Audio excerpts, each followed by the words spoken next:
Шаакан Токтогул. Кол. Орто кылымда Нюрнберг шаарына жакын жерде 18 балалуу зергер жашаптыр.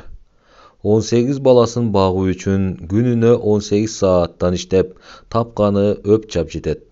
Эс тартып калган эки уулу Альберт менен Альбрехт Нюрнберг академиясынан билим алсак дешет. Бирок аларды окутууга атасынын чама-чаркы жетпейт. Эки бала өздөрүнчө мелдешти утканы академияга бармай болот. Ал эми утулганы анын окуусу үчүн шахтада иштеп, каржысын төлөгөнгө макулдашышат. Мелдешти багы жанып Альбрехт тутат.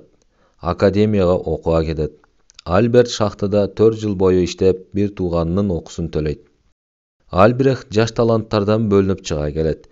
Сүрөтчүлүктүн кайсы тармагы болбосун астына киши салбайт. Ошентип окуусун бүтүп келет.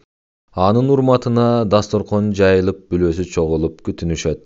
Альбрехт сөз алып, өз ийгилигинин чоң себепчиси Альбертке ыраазычылык билдирип, «Эми сенин кезегиң, барып оку, эми мен сени камсыз кылайын» дейт.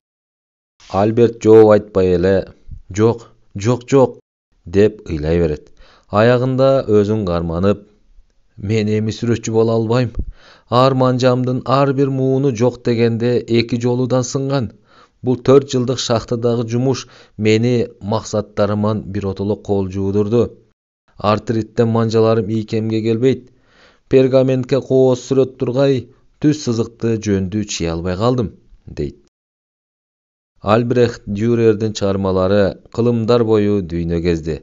Бирок ошолордун ичинен эң таасирдүүсү түйшүктөн муундары кыйшайган, мунун ийгилигине курмандык чалынган бир тууганынын колдорун чагылдырган «Кол» деген чыгармасы.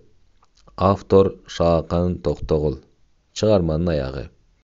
Каналдын өнүгүшү үчүн подписация баскычын басууну унутпаңыздар.